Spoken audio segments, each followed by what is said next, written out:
В эфире НТВ Беларусь проект ЧП.БАЙ о самых громких преступлениях и чрезвычайных происшествиях минувших выходных и первого дня новой рабочей недели расскажу вам я, Анна Чернявская. Здравствуйте и смотрите в программе. Помочь было невозможно. В Кричевском районе загорелся автомобиль, который съехал с дороги. Погибли 2 человека. Опасный эксперимент. 2 школьников получили серьезные травмы в результате взрыва в Шкловском районе.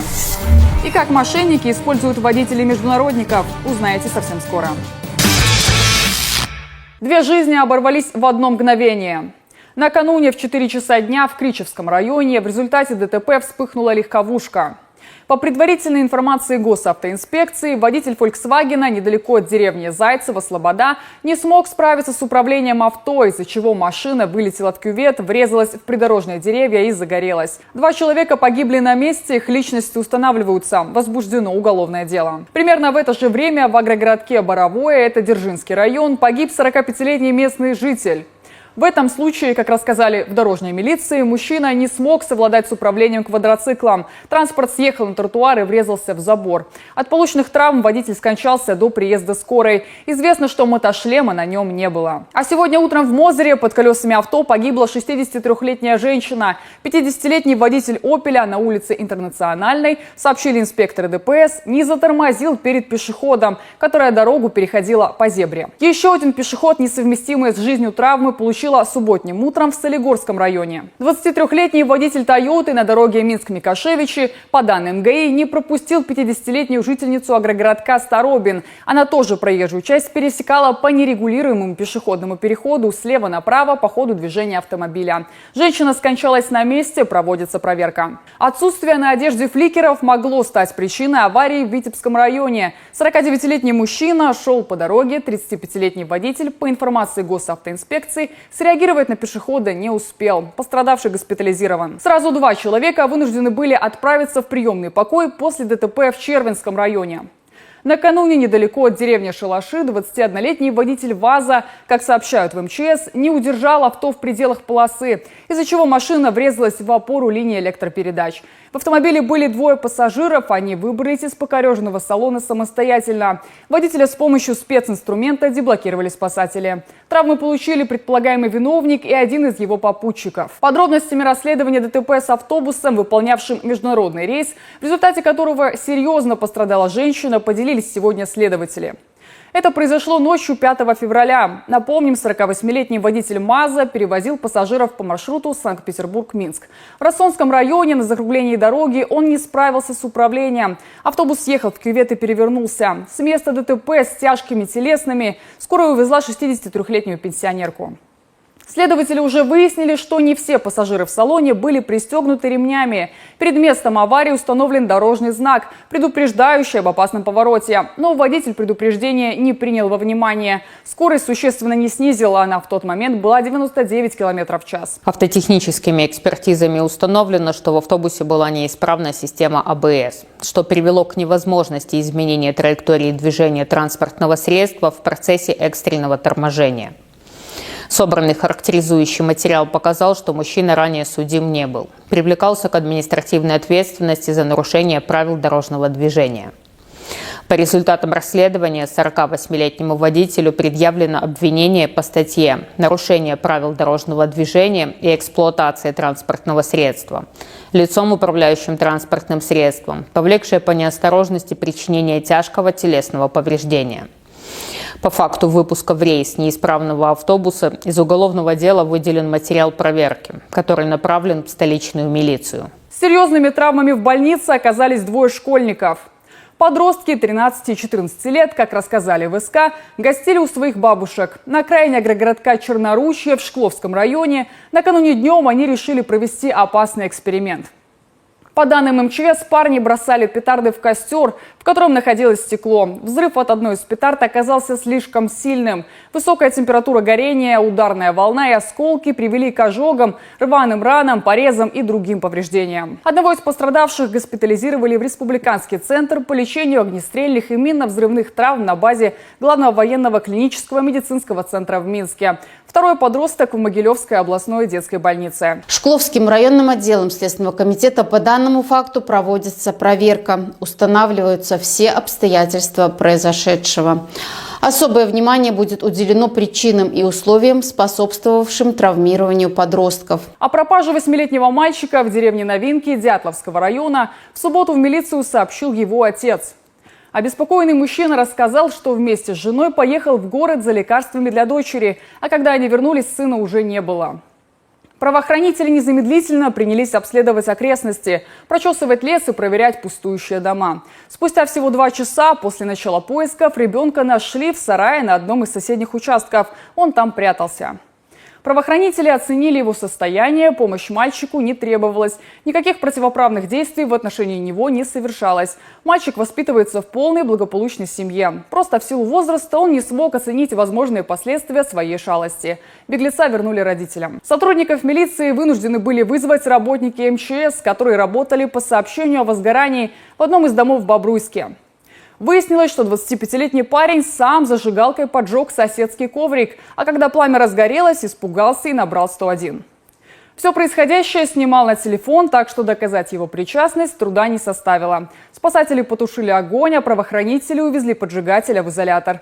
Оказалось, что это уже не первый его поджог. Возбуждено уголовное дело. Тлеющая сигарета могла стать причиной огненной трагедии в Наравлянском районе.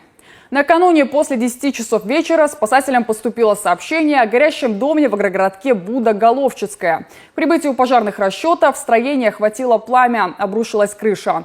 На полу в комнате работники МЧС нашли 61-летнюю хозяйку дома. Помочь ей было уже невозможно. Накануне днем огонь хозяйничал в квартире на 2-м этаже дома в агрогородке Терешковичи. Это недалеко от Гомеля.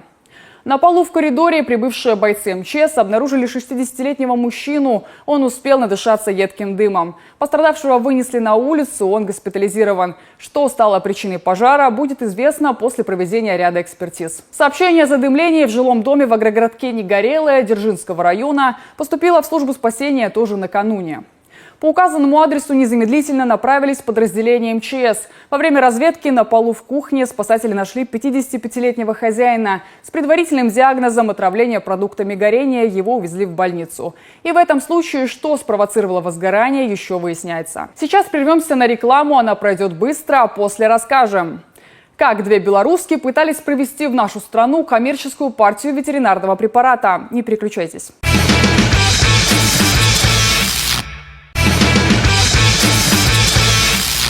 В эфире НТВ Беларусь, вновь проект ЧП.БАЙ и я, Анна Чернявская. Смотрите далее. Палач номер 5. Верховный суд начал рассмотрение очередного уголовного дела о геноциде белорусского народа. Получали бонусы за подписание госконтрактов. Коррупционную схему в дорожно-строительной отрасли вскрыли сотрудники БЭП. Чем угрожали минчанину, который согласился распространять психотропы, и при чем тут репутация его семьи? Все подробности через несколько минут. Расправлялся со своими же соотечественниками.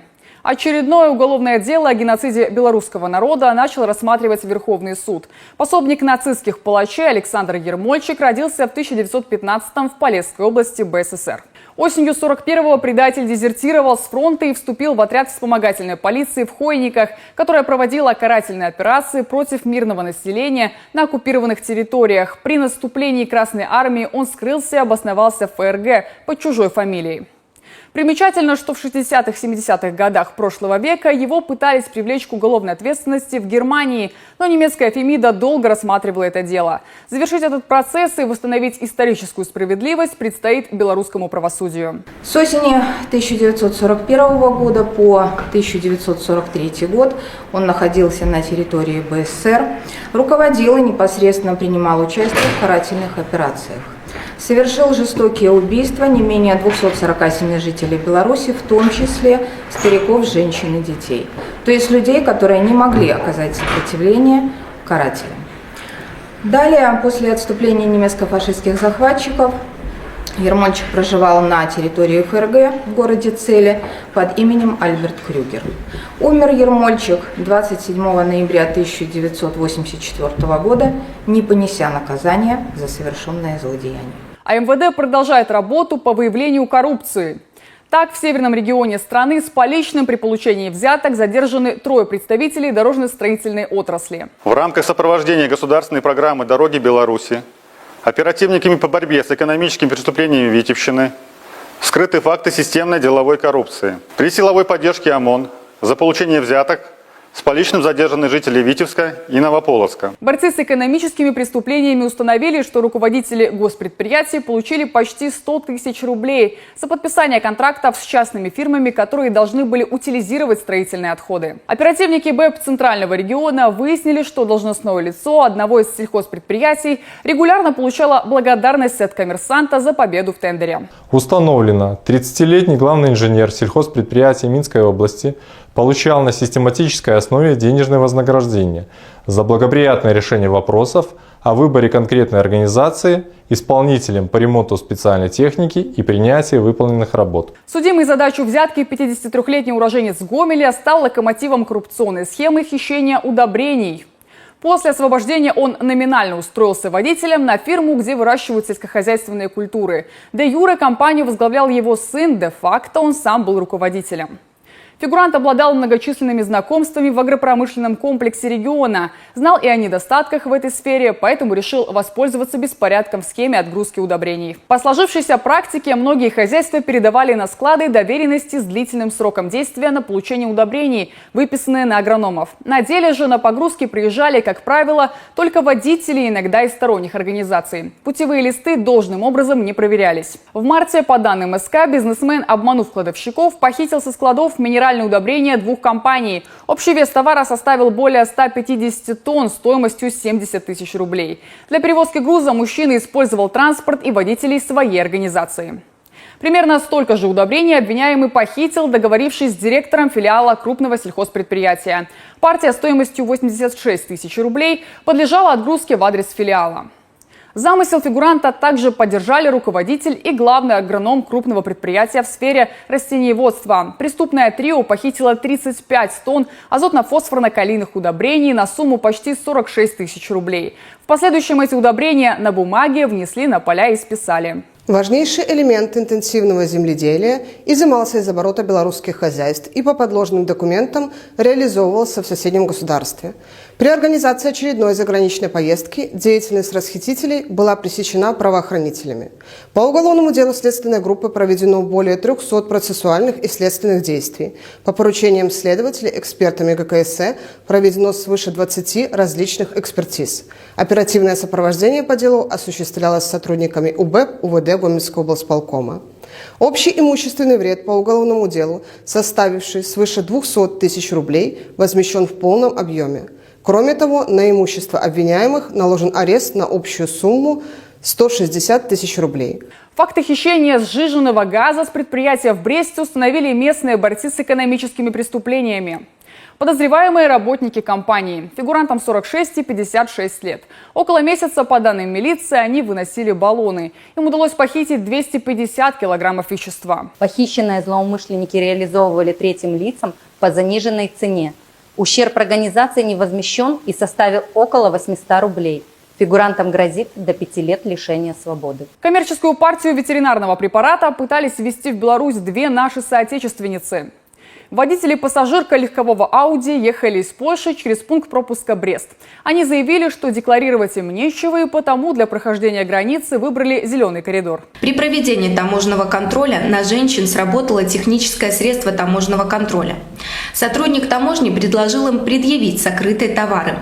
Оказалось, что гражданки обмотали вокруг себя чулки, наполненные медикаментами, и прикрыли верхней одеждой. У каждой находилось по 1000 капсул ветеринарного препарата. Общая оценочная стоимость 200 блистерных упаковок составила порядка 60 тысяч рублей. В Брестской таможне в отношении белорусок начаты административные процессы по части 2 статьи 15.1 Кодекса Республики Беларусь об административных правонарушениях. Попросил водителя автобуса отвезти коробку с деньгами за границу минчанин, который по незнанию стал пособником аферистов. 30 тысяч рублей в разной валюте ему отдал 28-летний житель Барановичей. Он думал, что передает наличку в Нацбанк и тем самым спасает себя от уголовной ответственности. Разумеется, все это произошло после разговора по телефону с мошенниками. Парень специально приехал в столицу и встретился с мужчиной-курьером, а тот отправился на автовокзал и договорился с водителем-международником, после чего поехал домой, но вскоре уже был задержан оперативниками. Минчанин пояснил милиционерам, что выполнял просьбу друга своего друга. Он действовал по указаниям, которые приходили ему в мессенджер, и не подозревал, что участвует в преступной схеме. Оперативникам удалось связаться с водителем автобуса до того, как тот пересек государственную границу. Мужчина передал деньги правоохранителям. Вся сумма будет возвращена потерпевшему. Проводится проверка. Сотрудники наркоконтроля Ленинского РУВД совместно с оперативниками органов погранслужбы наручники надели на 37-летнего минчанина. При нем было обнаружено 50 граммов 4 СМС. За что сегодня были задержаны? Закон оборот наркотических веществ. Сколько успели распространить? 167 закладов. Установлено, что фигурант забрал закладку с запрещенным веществом, которое было расфасовано на мелкие дозы. Собирался разложить наркотик по тайникам, но не успел. Был задержан оперативниками. Со слов фигуранта, в социальной сети ему написал неизвестный и запугал тем, что распространит ложную информацию о его родственниках. Чтобы этого не произошло, мужчина должен был выполнить поручение – забрать из назначенного места запрещенное вещество и разложить его по закладкам. Минчанин согласился, но выполнить задание помешали оперативники.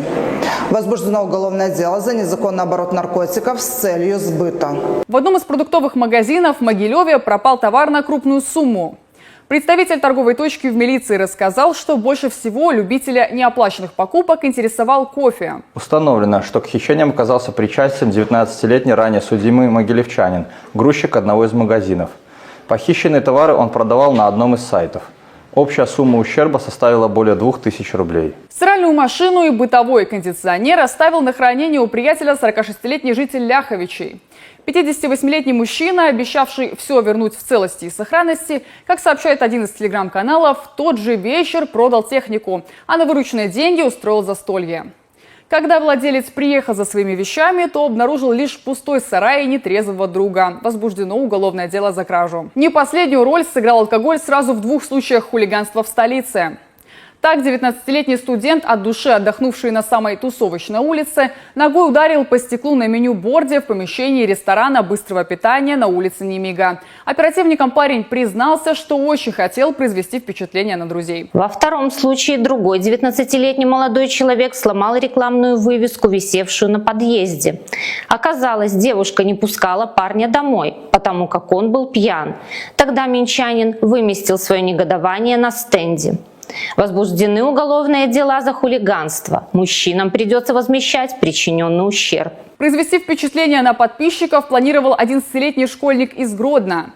Он отправил своей маме изображение, сгенерированное при помощи искусственного интеллекта. На нем незнакомый и явно нетрезвый мужчина сидит в коридоре их квартиры. Цель такого розыгрыша – снять бурную реакцию получателя и выложить в соцсети, чтобы собрать как можно больше лайков.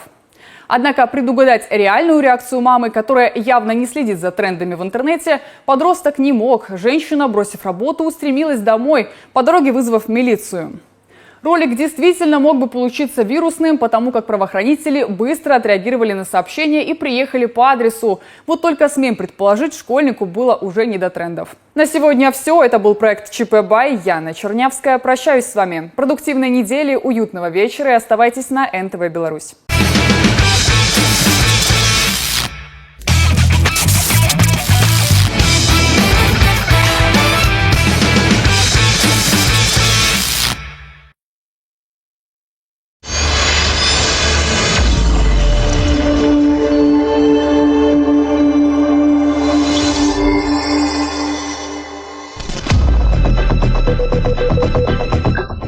The screams of teenagers broke the silence in a quiet high-rise building on Moskovsky Prospect in Vitebsk.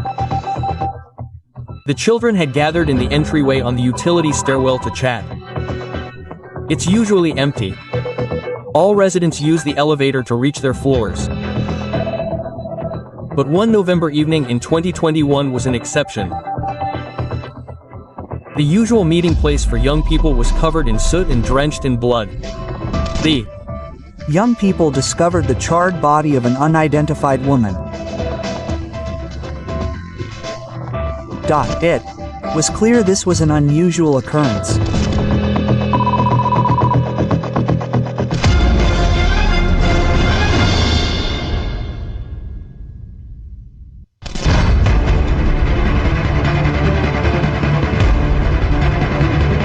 Instead of a romantic dinner at a restaurant, they found the body in the utility stairwell of a high-rise building in Vitebsk. How did it end up there? There was absolutely no information whatsoever. And futile attempts to fulfill their animalistic desires online. Email correspondence and a history of visits to online dating services were discovered.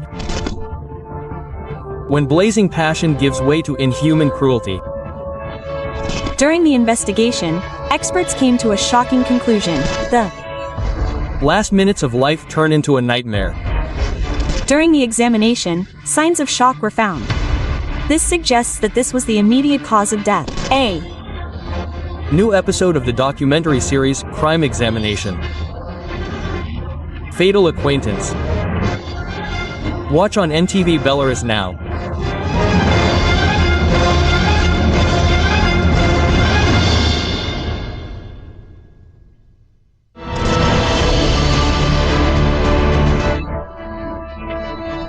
An autumn day in November 2021 was drawing to a close, and the work of the investigative task force, which had arrived at the entrance of a high-rise building on Moskovsky Prospect in Vitebsk, was just beginning.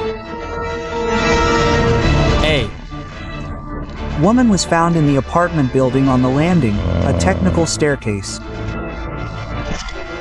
This building has elevators, and the landing is located outside the building itself, or rather, where the elevators are. This is simply how the building is designed. The woman's body was on the 13th floor.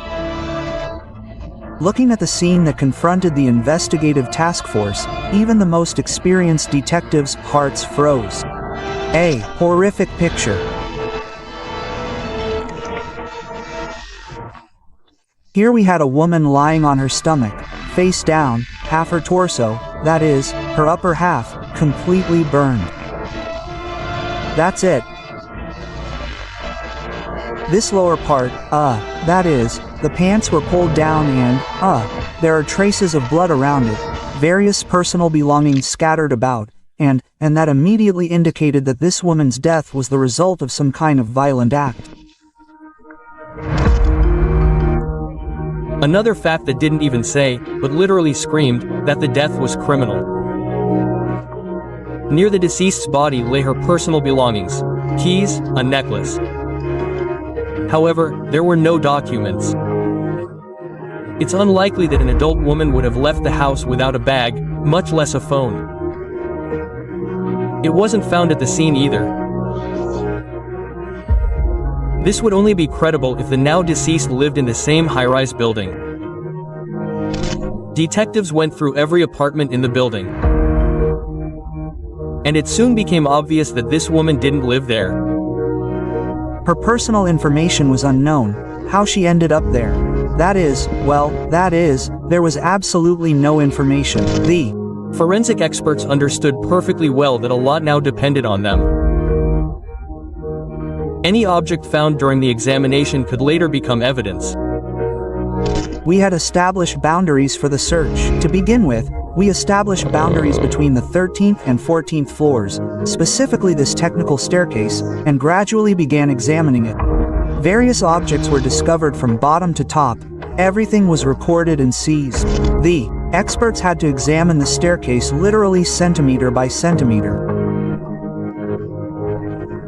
Additional experts were brought in, who also examined the landings that went down to the very first floor, in order to, find at least some clue, some object, that would help later establish the circumstances of the crime, because, I repeat, there was absolutely no information.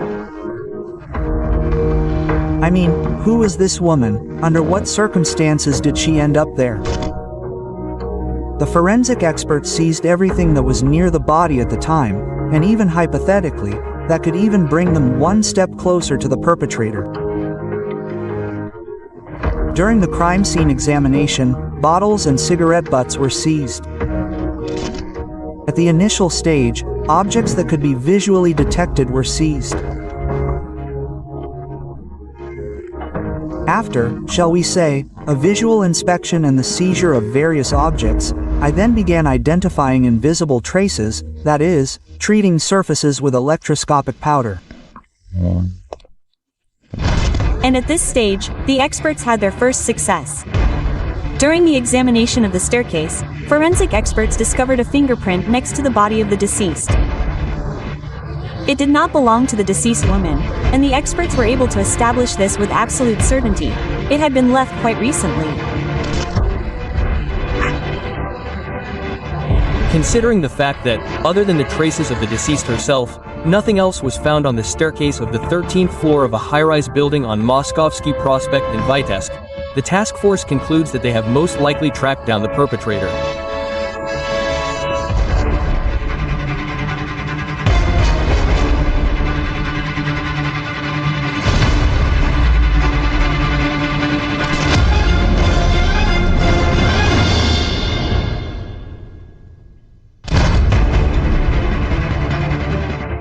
See further. A chance for survival taken by fire.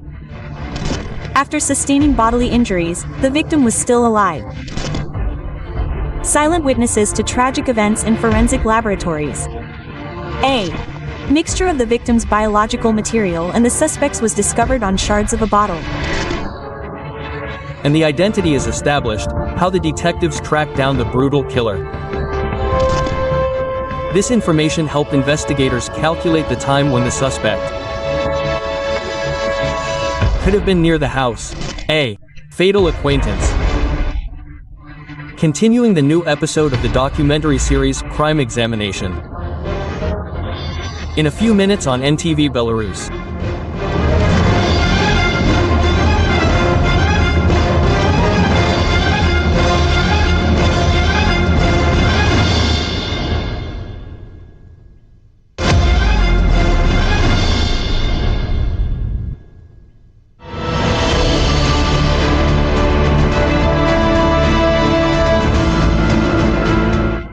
Only a few hours had passed since the deceased was discovered.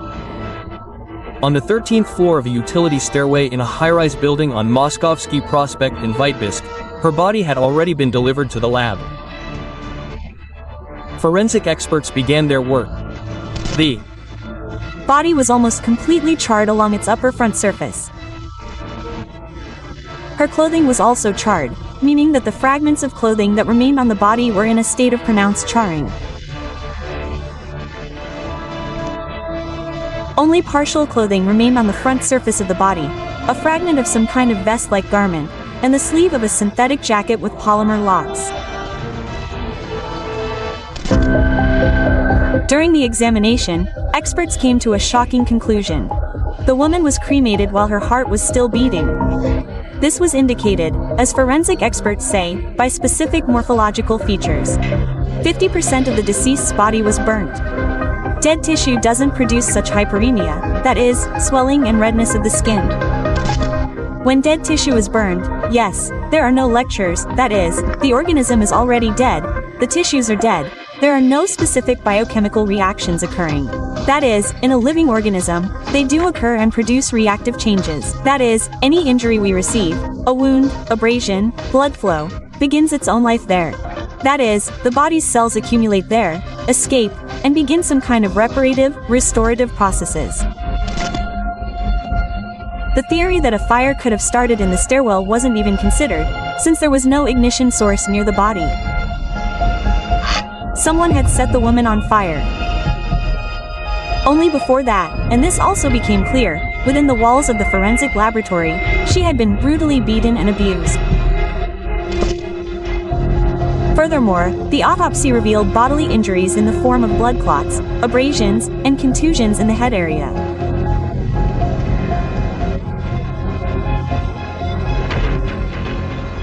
The autopsy also revealed injuries to the internal genitals, which could indicate and led us to suspect sexual assault against the victim. The forensic expert's verdict was, the unidentified woman spent her last moments in agony. After receiving the injuries, the victim was still alive, meaning she was alive at the time of her injuries. Furthermore, the autopsy revealed signs of shock, which is the immediate cause of death. Histological examination revealed the presence of shock cells in the liver and kidneys, indicating shock, traumatic shock. Furthermore, the woman was physically unable to fight back against her attacker, as she was intoxicated at the time of her injuries. A forensic chemical examination revealed that the victim's blood contained alcohol at a concentration of 3.5 ppm, indicating severe alcohol poisoning. In fact, the forensic examination proved crucial in this high-profile criminal case. It also answered one of the main questions of the investigation: how long ago had the woman died? Experts concluded that it occurred no more than 24 hours before a group of teenagers discovered her lifeless body on the utility stairwell of an ordinary high-rise building in Whitebisk. This information helped investigators calculate the time when the suspect could have been near the building where the victim's mutilated body was found. They also hypothesized when and where the alcohol, bottles of which forensic experts found at the scene, was purchased. It was determined that they purchased the alcohol at a store in Whitebisk. Based on video surveillance data, they were able to determine when our victim was in the store and with whom. This footage also helped establish the identity of the murdered woman. She turned out to be a 38-year-old resident of Whitebisk. According to the case file, the woman was unemployed. While processing this video, the suspect was subsequently identified. This suspect's whereabouts were later established. Soon, law enforcement officers stood at the door of the 32-year-old unemployed man's apartment. He officially became the prime suspect in the brutal murder of the Whitebisk resident.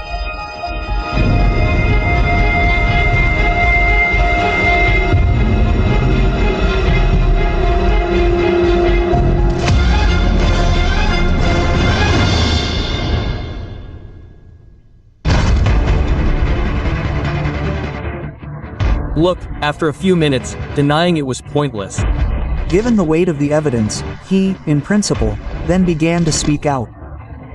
After all the investigators' suspicions were confirmed by forensic laboratories. This information subsequently made it possible to establish the suspect's involvement in the crime. And the accused's mental state became the subject of a forensic psychiatrist's examination. On that fateful evening, the man could have stopped at any moment. A fateful acquaintance, the denouement of a crime drama immediately after a short commercial on NTV Belarus.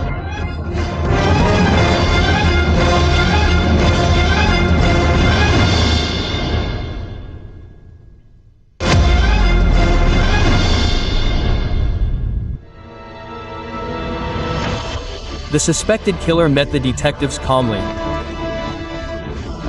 When asked if he knew the murdered woman, he confidently replied, no.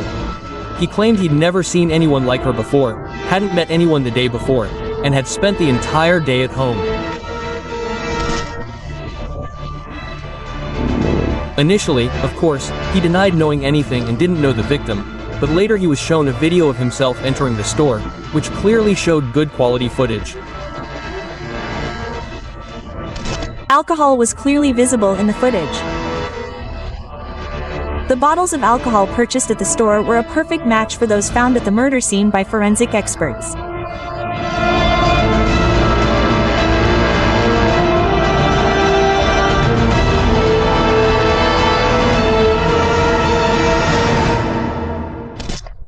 These empty bottles would also be sent for testing, specifically to a genetic lab. And it was on them that biological traces of two people would be found.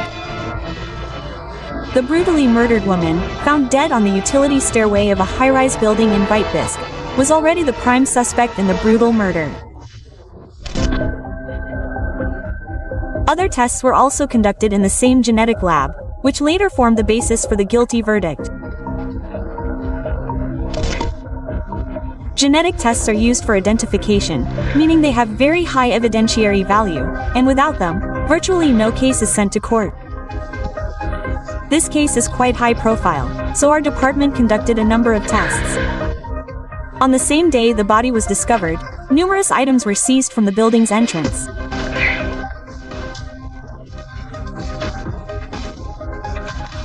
Our tests proved that the victims and suspects were indeed together on the landing, drinking alcohol, and spending some time there. For example, a mixture of biological material from the victim and the suspect was found on bottle shards. A chain of epithelial cells from the victim was also found. Even one of the cigarette butts contained a mixture of biological material, his and hers. Moreover, the fingerprint recovered by forensic experts from the scene where the woman was found also completely matched the fingerprint of the detainee.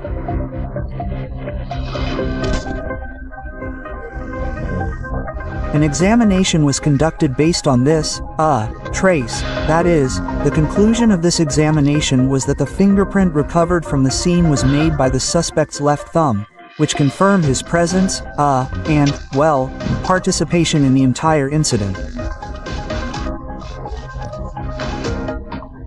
There was no point in denying it any longer, and the detainee finally, albeit reluctantly, spoke.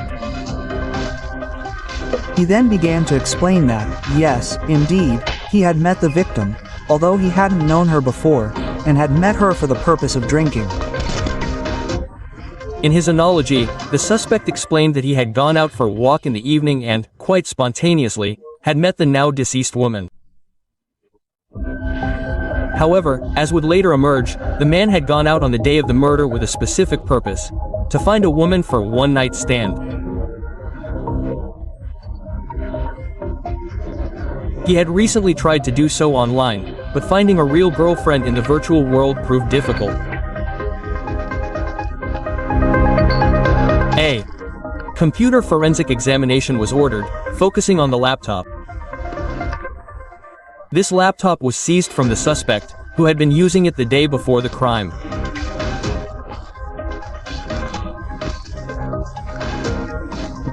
Using specialized software, we discovered email correspondence, internet activity, and internet browsing history, including one popular online dating service.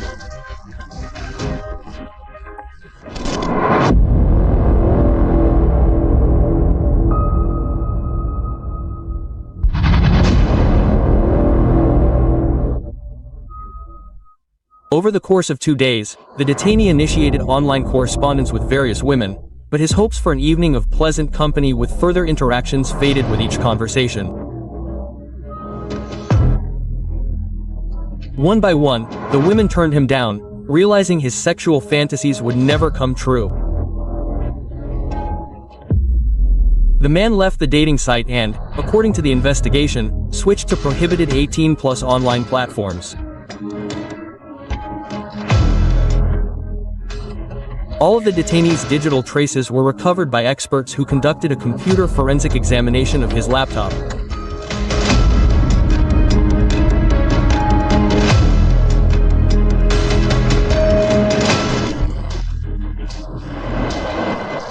This information was subsequently passed on to the investigative authorities and allowed them to establish the suspect's involvement in the crime.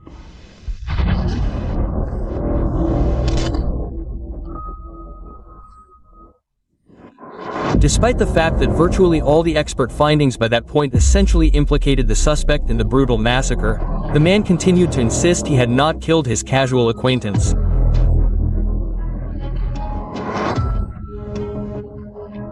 According to his version, he had simply had a drink with the woman, not even sexual intercourse, and then went home to sleep. At the time, he was unaware that the mute witnesses of that fateful evening remained on his clothes.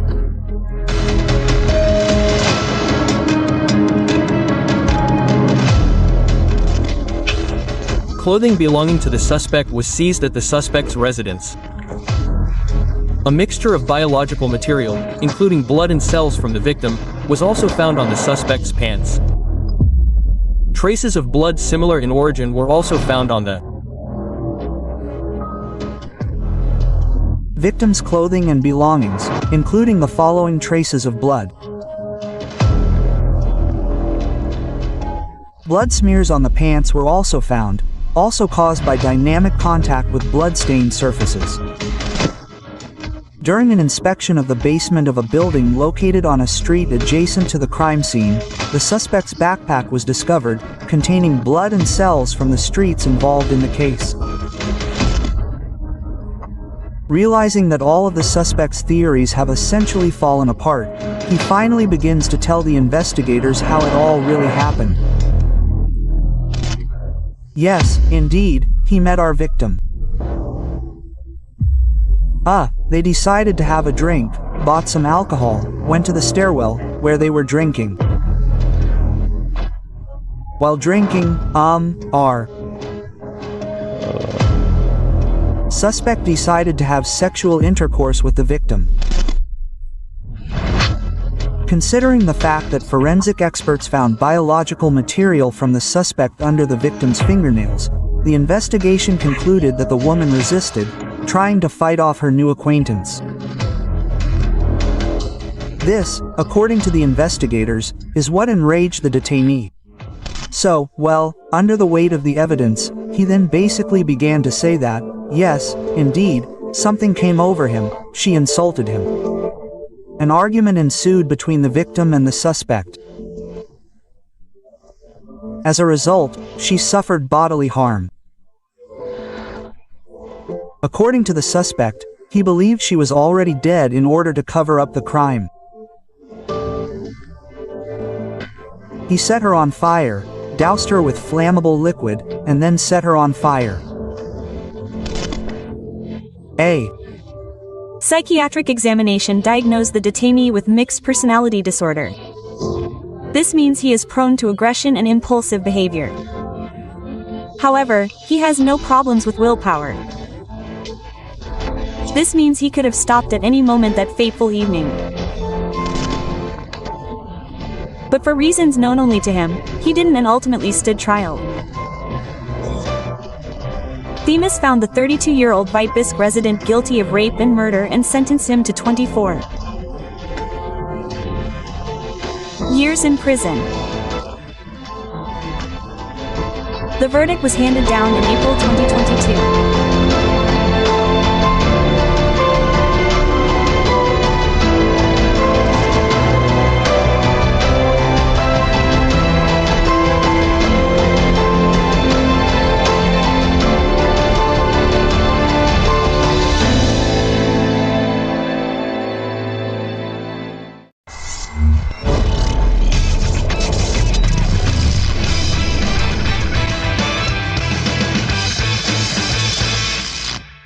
NTV Belarus is airing the Chemicals Project. It's Friday, so it's time to recap the week. My name is Darya Dmitrieva. Hello, and watch the program Tragedy at the Service Station. A mechanic died at the scene of a fire, and his colleague is in the hospital. He decided to fix the problem himself. In Mogilev, a driver was trapped between parts of a Mosh truck. He insisted he had no intention of removing anyone and simply wanted to talk. At the start of the court hearing, the defendant refused to testify. Fimita sentenced a pensioner who attacked the chairman of a service station. One employee died. Medics are fighting for the life of another. Today, around 3 a.m., a fire raged at a service station on Babushkina Street in Minsk. Rescuers pulled a 48-year-old man from a second-floor office using a 3-section ladder. An ambulance took him to the hospital. His colleague, a 40-year-old mechanic, was found unconscious in the break room. Medics attempted to revive him, but to no avail. An investigative task force was deployed to the scene. During a thorough inspection, investigators, working with experts, discovered a fire under the stairs in the room. One theory is that the fire was started by careless handling of fire while smoking. The Oktyabrski District Department of the Investigative Committee in Minsk is investigating the circumstances of the incident. The heart of a driver at a Mogilev company stopped beating while at work the previous morning. Investigators say the 25-year-old and 25-year-old man decided to fix a problem with the hydraulic system of a Mosh truck himself. It was determined that, while standing between the chassis and the truck bed, the driver loosened a hydraulic hose, causing a drop in pressure and the bed to lower. Investigators are conducting an investigation into this incident. Particular attention will be paid to the causes and conditions that contributed to the man's death. This morning, 4 cars collided on the Minsk Ring Road near Nezavisimosti Avenue due to failure to maintain a safe distance, according to traffic police, a Toyota, a Lada, and 2 Pugos. A 27-year-old passenger in the Japanese car was forced to move into an ambulance. No one was injured in the massive accident that occurred yesterday evening on Dzerzhinsky Avenue in the capital. According to preliminary traffic police reports, the driver of the Audi lost consciousness. The uncontrolled car struck an oncoming Nissan, then crashed into a red Volkswagen, a Moss and a Dongfeng. The suspected culprit of the accident on Plekhanov Street in the capital was taken to the hospital. According to traffic police, the 55-year-old woman, while turning left, failed to yield to an oncoming BMW. The impact caused the Russian car to leave the roadway. And in the Dzerzhinsky district, according to preliminary traffic police reports, a 66-year-old taxi driver failed to yield to a UAZ while exiting a secondary road last Wednesday afternoon. A 54-year-old passenger in a checkered Volkswagen was taken from the scene of the accident to the emergency room. An 18-year-old man was hit by a taxi on Panchenko Street in Minsk. As can be seen in this footage, he ran onto the crosswalk from behind a stationary vehicle. The 45-year-old driver was unable to react. The victim's clothing was not marked with reflective tape. He was taken away by ambulance. Also at a crosswalk in Kalinkovichi, a Tesla driven by a 34-year-old man struck a 50-year-old woman. The victim was hospitalized. Last week, the investigative committee released its initial theories regarding the minibus accident in the Svetlogorsk district. As a reminder, it all happened on the evening of October 10. A 46-year-old minibus driver hit a passing tractor-trailer, after which the minibus veered into oncoming traffic, where it collided head-on with a Volkswagen. 6 passengers were killed, including 8 others. 2 of the drivers were hospitalized with injuries of varying severity. An investigative team worked at the scene. Investigators conducted a detailed inspection of the accident site and forensic experiments, recording the road conditions and tracks, reconstructing the vehicle trajectories, assessing the visibility of the participants in the prevailing weather conditions, and analyzing the possible actions of the drivers at the time of the collision.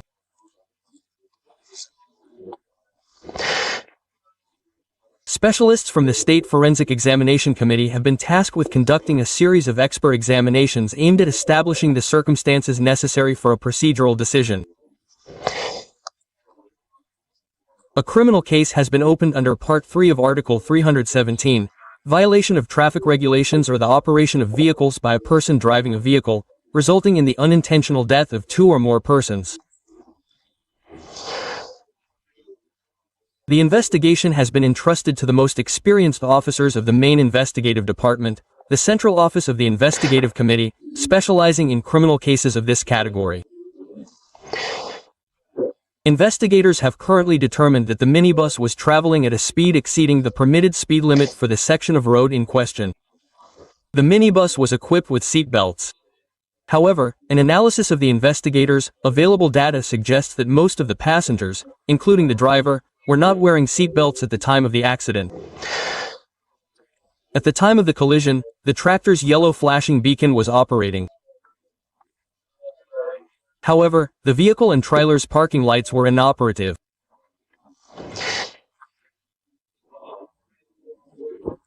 To improve the safety of passenger transportation by road, the chairman of the Investigative Committee of the Republic of Belarus has sent information letters to the Minister of Transport and Communications and the Minister of Agriculture and Food, urging immediate inspections of minibuses and agricultural machinery.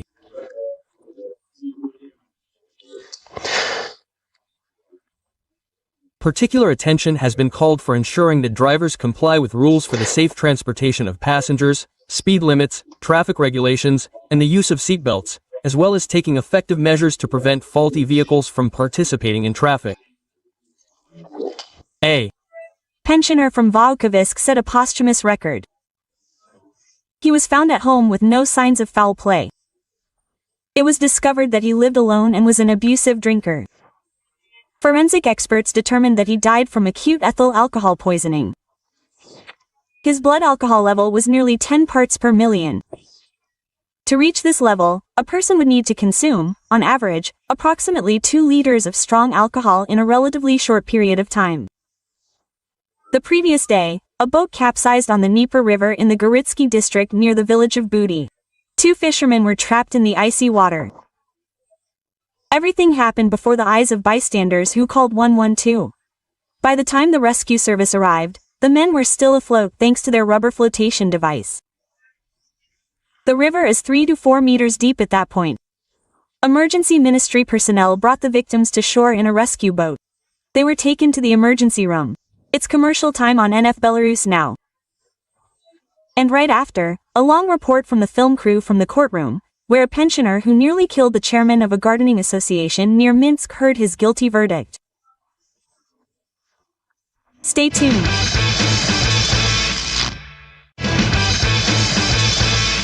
On Belarus, the new project ЧП.BY and I, Darya Dmitrieva, are on air. We continue to recap the past Friday and the week. Don't miss the next one. He denied his guilt to the very end. The pensioner who attacked the chairman of the gardening association was sentenced to 18 years in prison. Our film crew's report from the courtroom.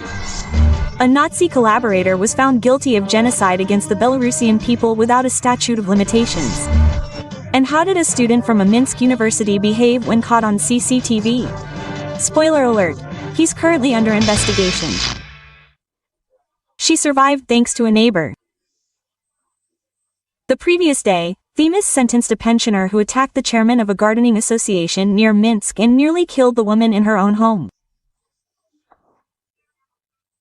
According to the indictment, he hit the victim on the head, pulled her hair, strangled her with a microwave cord, and then injured her again with a champagne bottle. When the victim managed to escape and run outside, he chopped off her fingers in front of her neighbor. My colleague Anna Chernievskaya attempted to reconstruct the chronology of this horrific story. I had every reason to fear that this man would carry out what he started. Especially since he himself said as much, "I'll kill you anyway." Of course, most of all, I wish none of this had happened, and that we weren't standing here now, listening to this verdict. After Themis's decision was announced, the victim breathed a sigh of relief. 18 years in prison is a harsh sentence for a 63-year-old pensioner found guilty of attempted murder with particular cruelty in connection with his official duties. His relationship with the new head of the housing association didn't go well from the start. Galina took office last spring. There were many reasons for their arguments, but the main one was moving the electricity meter outside the property. On that fateful day, December 12, 1924, the debtor's power was cut off. This was the last straw. He broke into the woman's house and lost control of himself. Call the police. Please, call the police. What have you done? Nothing. Call the police quickly. Get away from her. Are you crazy or something? Please. Get away from him. Get away. Are you stupid or something? Who are you? What are you doing away from her? Get away from her, I said. I've gotten away. Are you insane? Get away. Close yourself quickly. Close yourself. The accused struck the victim at least 3 times, hitting her on various parts of her body, including vital organs. The accused also dragged the victim by the hair, strangled her with an electric cable, and held a knife to her ear and eye. His actions were accompanied by damage to the victim's property and death threats.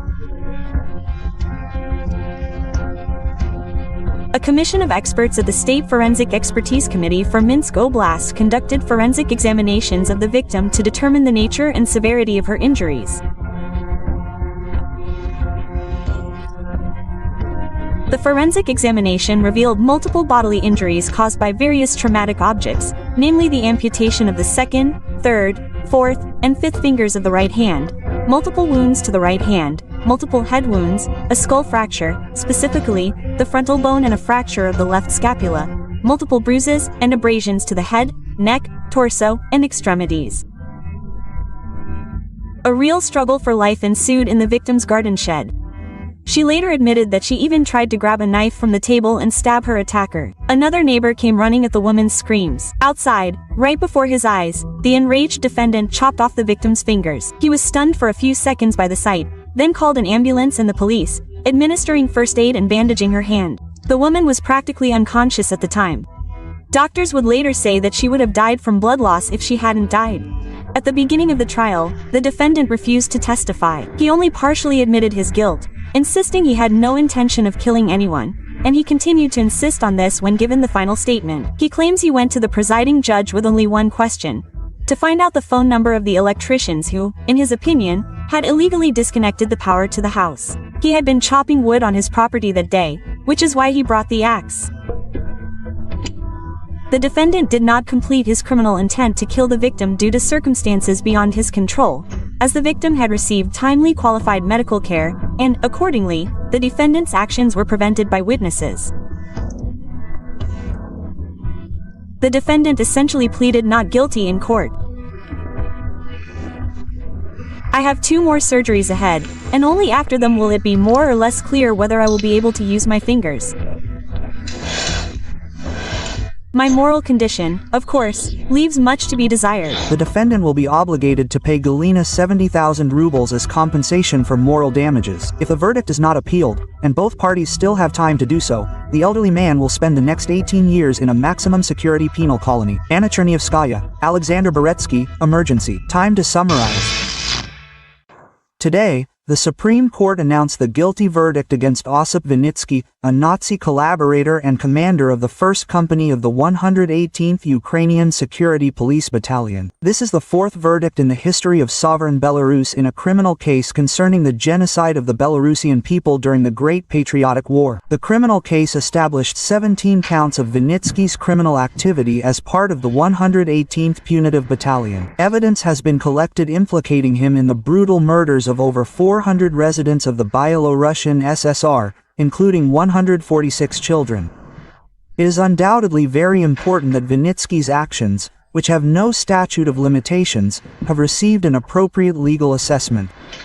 And now, not only from a moral but also a legal perspective, we can assert that Vinitsky is not a hero of the liberation movement, not a freedom fighter, as he is portrayed in some foreign media and printed publications. He is a brutal murderer of women and children, a punisher who swore allegiance to the Nazi regime. I am convinced that Vinitsky's guilty verdict will serve the goal of preserving the historical truth and protecting the memory of the price paid by the Belarusian and Soviet people as a whole for victory in the Great Patriotic War. Certainly, each episode of Vinitsky's criminal activity was distinguished by extreme cruelty. And along with the reprisals against the civilians of Katan, there were other punitive actions, 17 in all. Vinitsky and his subordinates destroyed at least 9 villages, along with their inhabitants.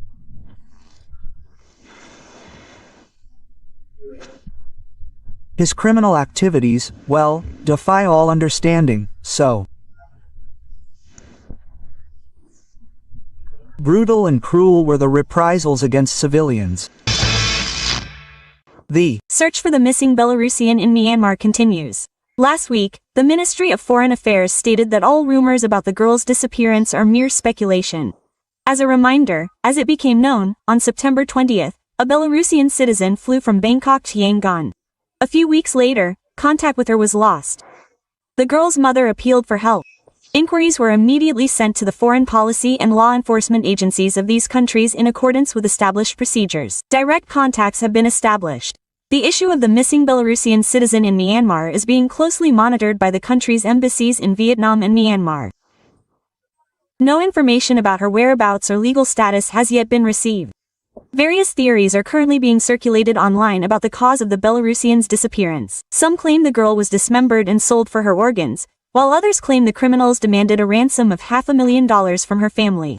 Ultimately, the girl was killed and even cremated. Since October 9th, a Belarusian citizen's application for assistance in the search for her daughter in Myanmar and Thailand has been under special review at a foreign mission. Upon receipt of the application, the embassies promptly and duly forwarded inquiries to the foreign policy and law enforcement agencies of these countries, and direct contacts have been established. The offices of the honorary consulates of Belarus in Bangkok and Yangon are involved in this task. Search operations in Myanmar are currently ongoing.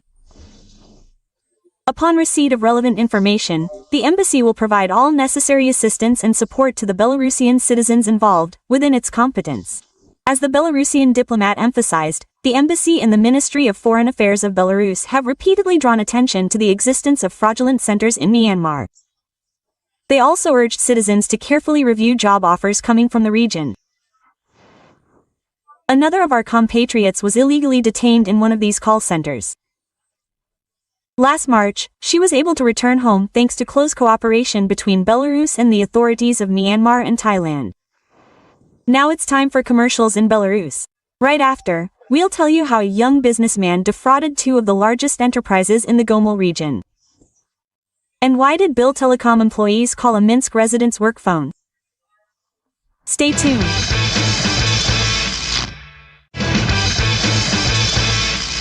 The ЧП.BY project is back on air Belarus with me, Darya Dmitrieva. Don't miss the final part of the program. A car with a secret. Grodno customs officials prevented a traveler from illegally bringing a batch of spare parts into our country. The business plan failed. 8 residents of the capital bought tickets to a festival online from a single seller, but not all of them got to the stands. And where did the apples from a private orchard in the Borisovsky district go? You'll find out in a few minutes. He took an advance payment, but didn't deliver the goods. Investigators uncovered a criminal scheme perpetrated by the 29-year-old director of a private company.